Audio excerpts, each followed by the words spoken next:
Hey everyone, I'm Melissa from Knitting the Stash, and this is episode 136 in the series. Welcome back to the yarn room. It's lovely to see all of you. I missed you last week.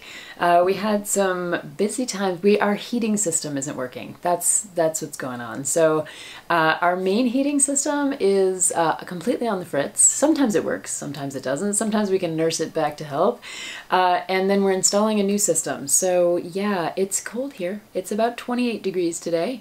I am sitting in my sweater. I have a pile of down and woolly things on my lap to try to stay warm up here. And we're gonna make it. We are, because we are hearty people. But it's been a little bit of a slog. So I am podcasting. I can kind of almost feel my hands. It's a little bit chilly up here, but I'm gonna go sit by the space heater after this episode and edit it, so that should be fun.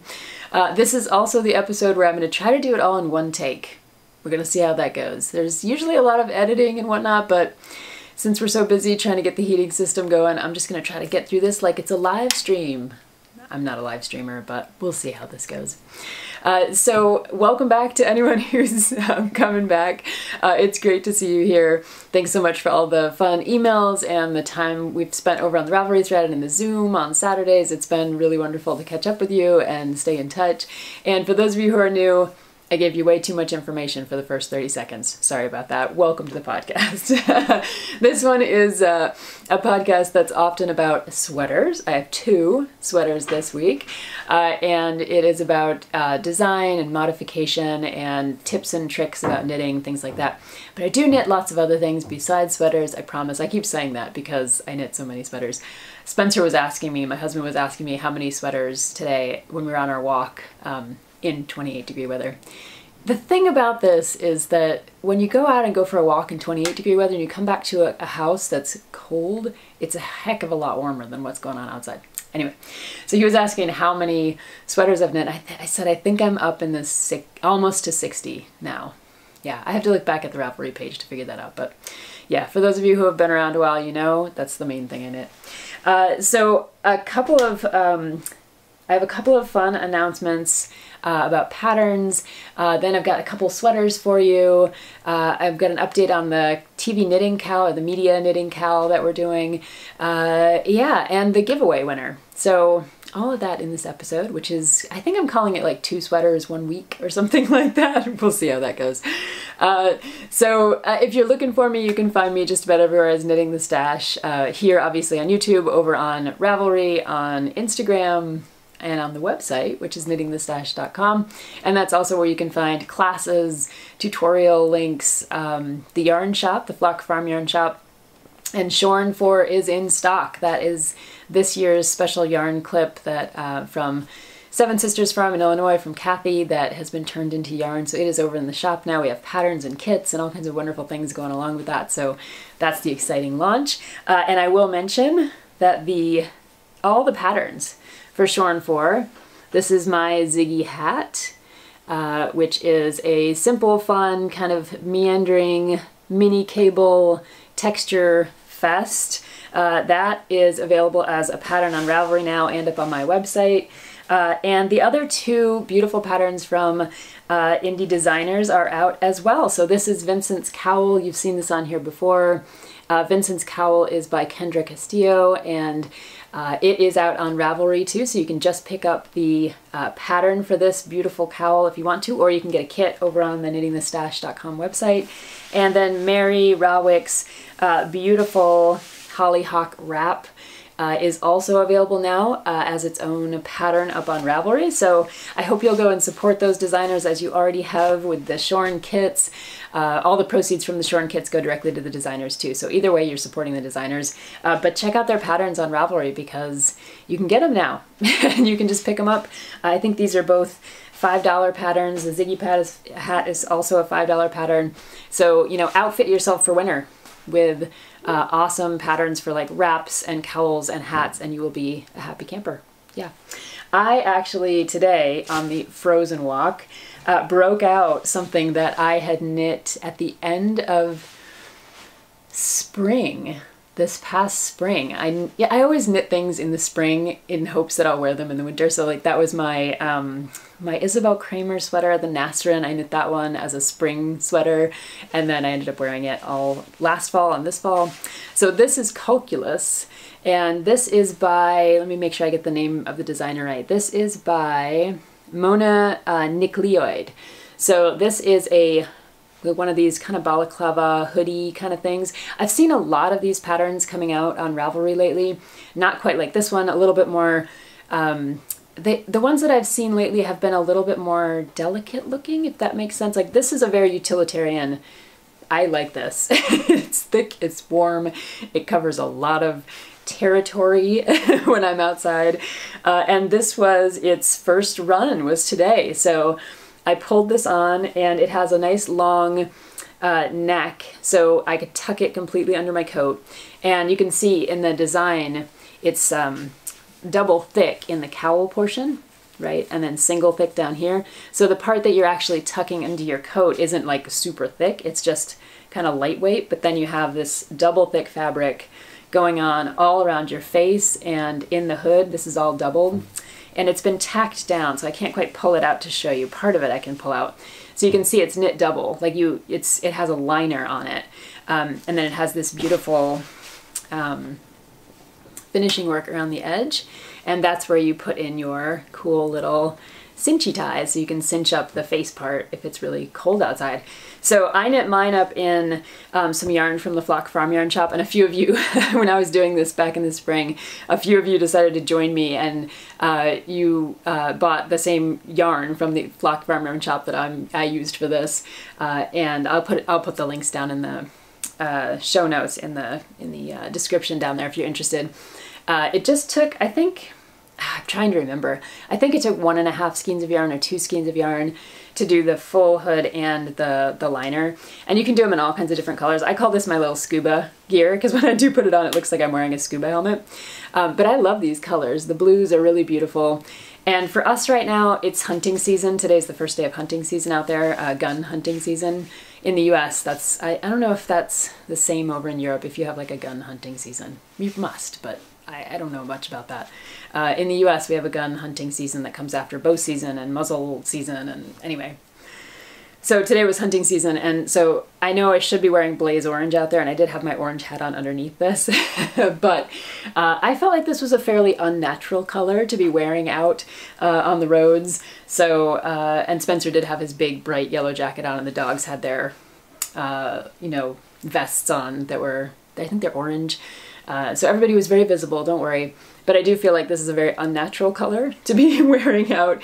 And I think it flagged the fact that we're on the roads and we're humans, so please don't shoot us, you know, during hunting season. Yeah. So this is Culcullus. I really love it. It was a game changer for me because it is like I said, I think it was 25 when we were out there walking, 25 degrees Fahrenheit. So I'm not sure what the Celsius conversion is, below freezing. And this was great. It's like thick, double lined. I had underneath it. And when it was windy, I could pull this up over my face so that I wasn't getting freezing face. It was wonderful. So yeah, I highly recommend it as a pattern. If you like me live in a place that's very, very cold and windy, and you need something that's gonna layer up and act like a hood under your favorite jacket, perfect pattern. Love it. Didn't take long to knit. Super soft yarn. I think you could use all kinds of different yarn. I think it's like a DK weight is called for in the pattern. Yeah, so highly recommend. So that's your PSA for like, get out your woolens, wear them, enjoy them. It is cold now, where I live at least. Okay, so let me move on to the 2 sweaters. 2 sweaters 1 week. It's pretty wild. So this is the Treysta sweater by Jennifer Steingass, and it is not actually the Treysta sweater. As you know, if you watched episode 135, this is a sweater that I just kind of made up, the majority of it, as I bought some Lopi yarn, this beautiful red on sale, and I was like, well, I'll just make up a Lopi sweater, because I had done my Lopi sweater experiment a couple episodes back where I knit 2 different Lopi sweaters that had different patterns and different expectations for sizing, but they had the same gauge, and so then I adjusted for my own size, came up with my favorite numbers for like a lopey sweater, and then I was just using that to create a bottom-up yoked sweater. And I had this whole Space Invaders plan, you'll remember, that turned into like Gryffindor. It was very bad. It was it was like a knitting snafu of the worst kind. But I just went into my stash. I found leftovers from my Weatherman sweater, and that's all of these different colors up here. I think there were 4 or 5 different colors up here. And I just looked on Ravelry, found a kind of yoke that I liked, and followed the basic chart for the Treysta sweater, though I did make a couple modifications. And I also changed the yoke depth because I've talked about that on a couple tutorials. I know how deep my yokes need to be, and so I can look at a pattern, determine how many rows they expect and what their expectation is for yoke depth, and then adjust the number of rows based on gauge and some other things like that. So, in my tutorial I talk about the fact that you can adjust your yoke depth by adjusting this portion up here, which usually doesn't have any color work or textured stitches. You can adjust it down below before you get to your armpits. There are a bunch of different ways to do it. You can also adjust it within the yoke if you're snazzy enough to get in there and make sure that you're deleting or adding rows in a way that kind of works with the pattern as it exists. Anyway, I had fun with that. So this is the Treysta, I should call it the Treysta chart. It's the Treysta chart on like my own lopey version of the sizing and everything. Same with the sleeves. I think I talked about one of the sleeves last time. I just went for my regular decreases and I marked them with my safety pins, and then I worked this other sleeve the same way. Super comfortable, love it. It fits, yoke depth is great. It's not like a weird, it doesn't do that weird thing when I lift my arms. That's always the test of a yoked sweater for me. So I love this one. And the other thing I didn't talk about with the, I think last time I showed you the sweater in progress, was that it does have 3-color color work for some of the rows in the yoke.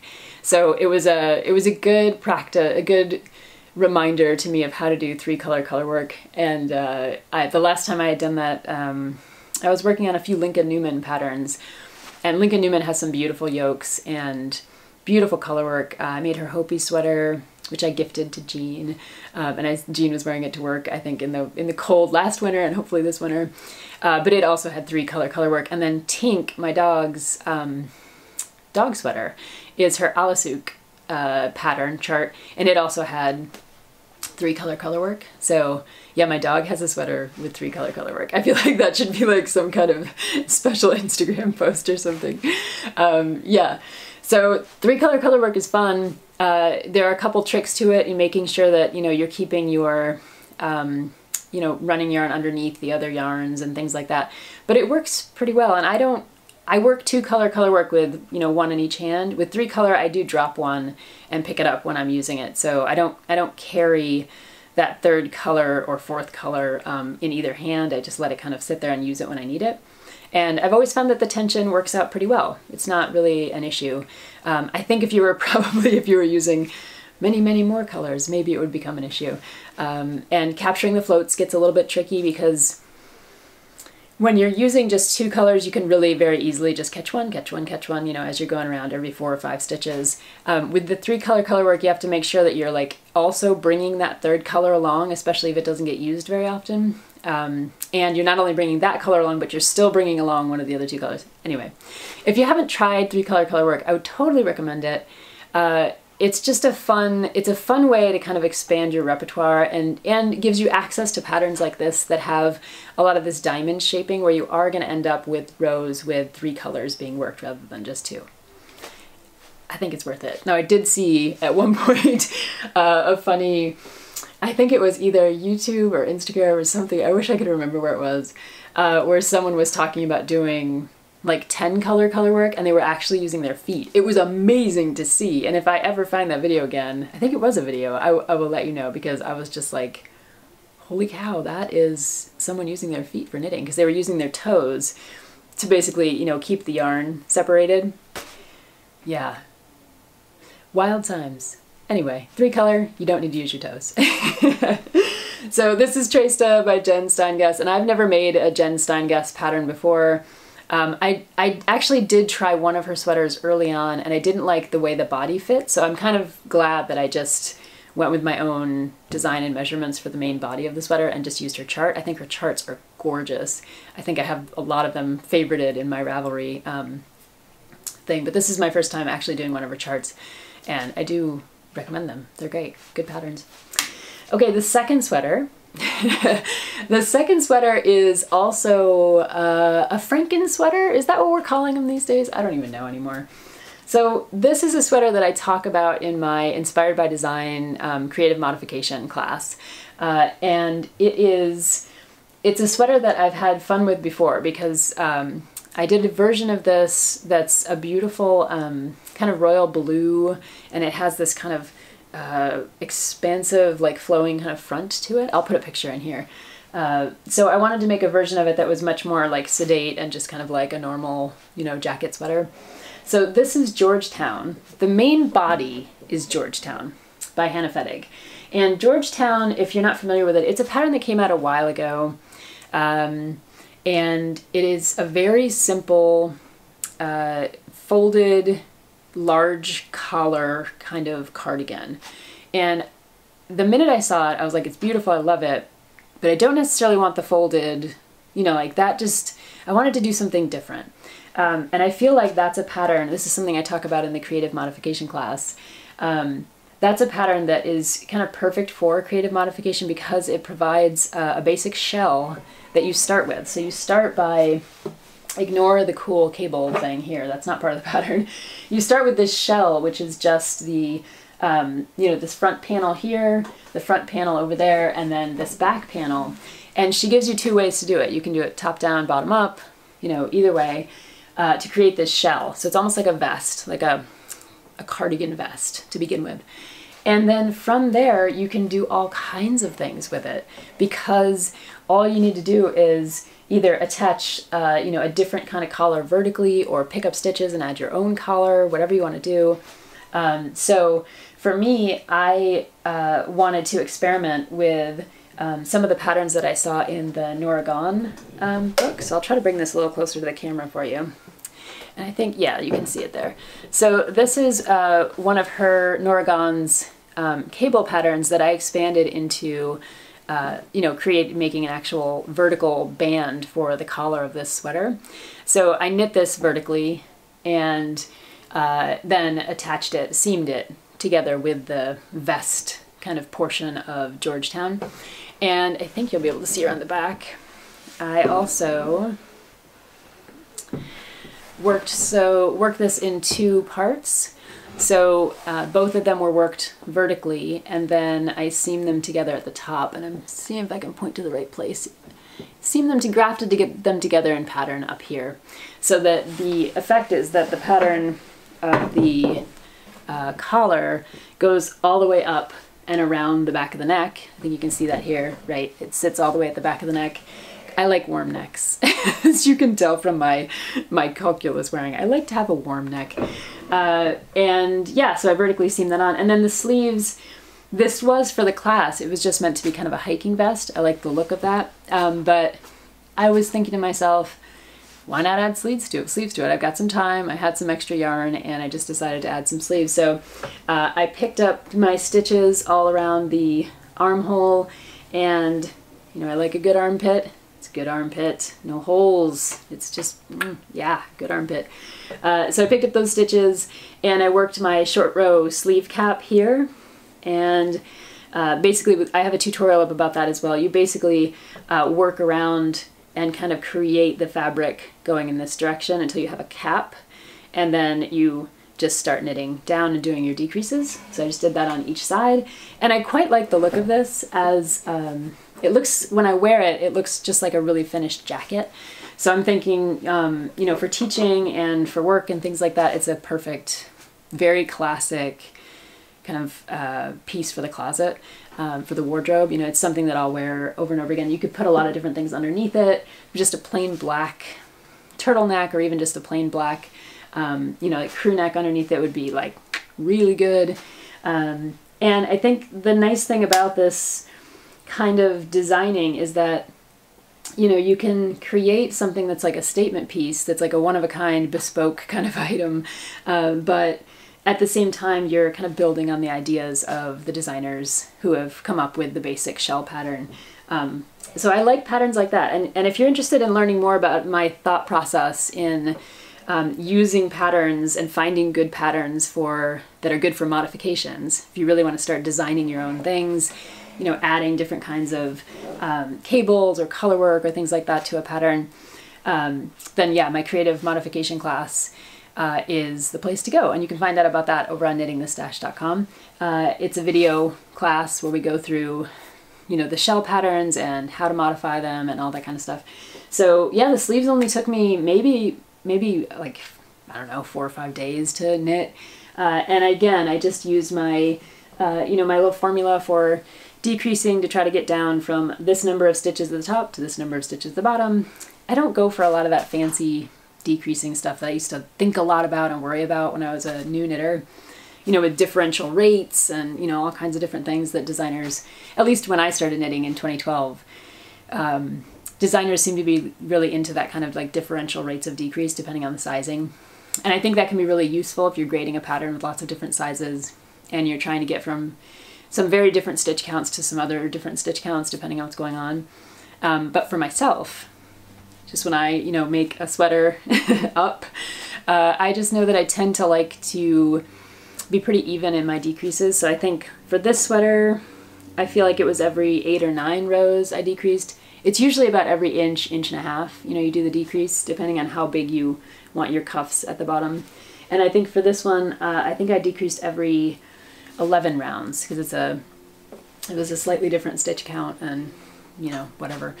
But yeah, I like to go with that kind of basic, even, equal sleeve decrease as I go. And I'd love to know, does anybody else do that at this point in your knitting, or do you follow the patterns really specifically, or do you find that you like that differential, you know, more decreases here or more decreases, you know, down at the bottom? Anyway, in the comments, let me know. If you've listened this far to the podcast, I'd love to know what you do with your sleeves, especially if you're not following the pattern, like if you have some other way of doing your sleeves. I'd love to know about it.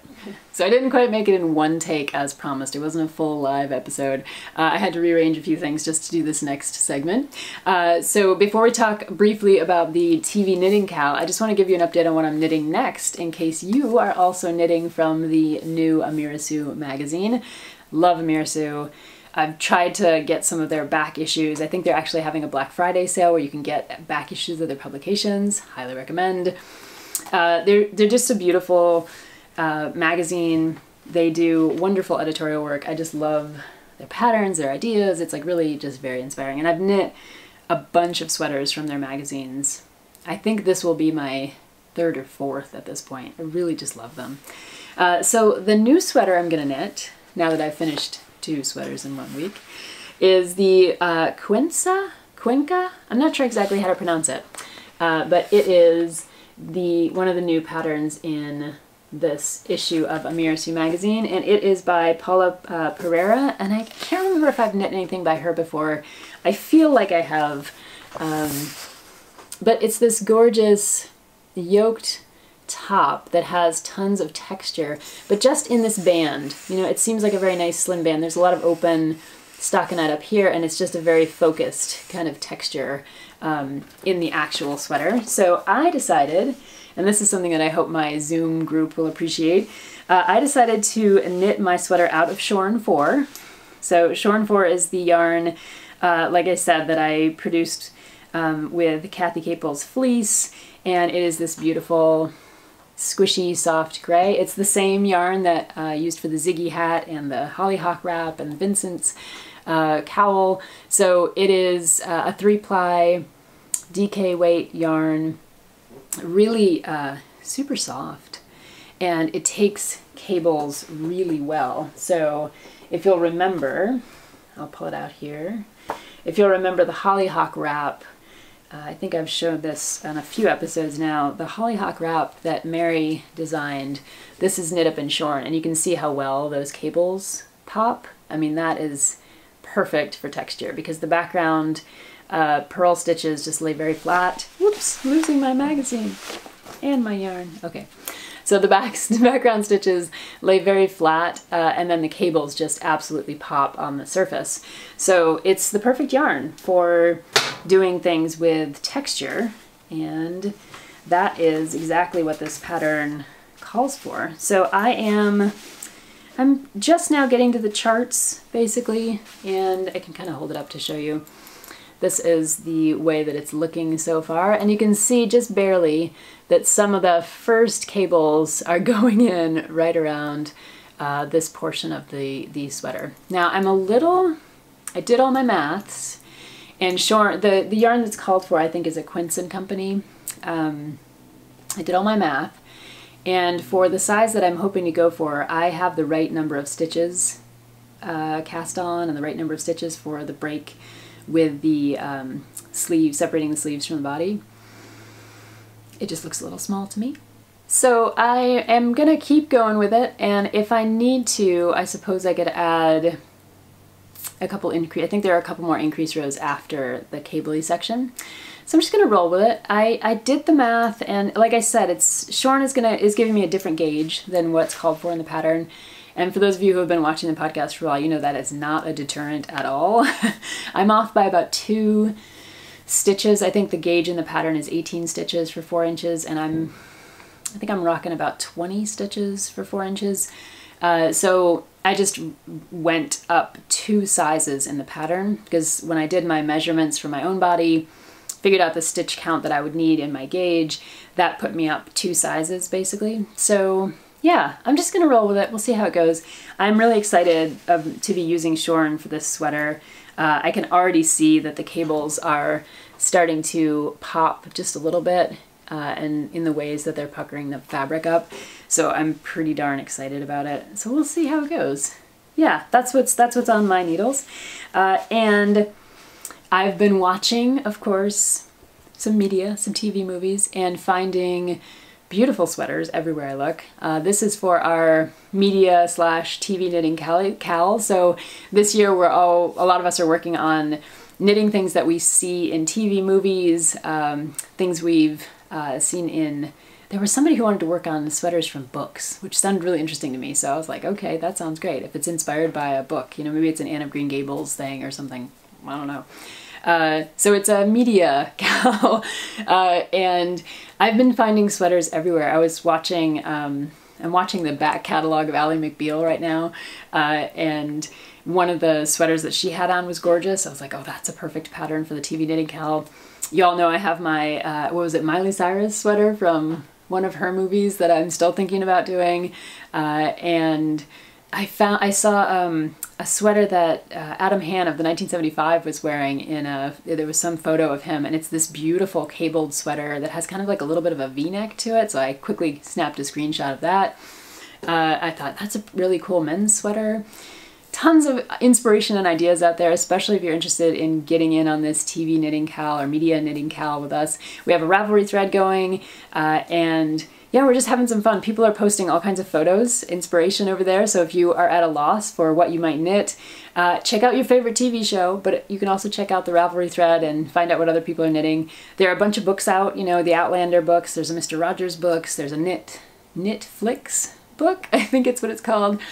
Tons of good inspiration out there. There's always Star Wars and Harry Potter and like all those different, you know, film franchises and things like that that you could take inspiration from. So feel free to look widely, join us in the cowl over on Ravelry, and I look forward to catching up with what y'all are working on. And last but not least, I have the giveaway winner for the Ziggy Hat pattern. You'll recall from the last episode that I was giving away a copy of the PDF for this Ziggy Hat pattern, and the winner of that is Betty Suzanne over on YouTube. So I notified you, Betty, on YouTube, and if you want to send me an email at knittingthestash@gmail.com, I will pop a PDF in the email to you, or I can gift it to you over on Ravelry if that's a platform that you use. But yeah, Ziggy Hat. And since we don't have any heat, I think I might be wearing my Ziggy Hat for the rest of the day. You just never know. I hope you all are staying warm. If you're in the US and you're celebrating Thanksgiving, I hope you have a nice Thanksgiving. And if you're just someone who enjoys the Thanksgiving break in the US, if you're a student or someone who gets some time off work, Awesome. I wish you all well, and I will catch up with you in a couple of weeks over here in the yarn room. In the meantime, enjoy your knitting, take care, and I'll see you soon. Bye-bye.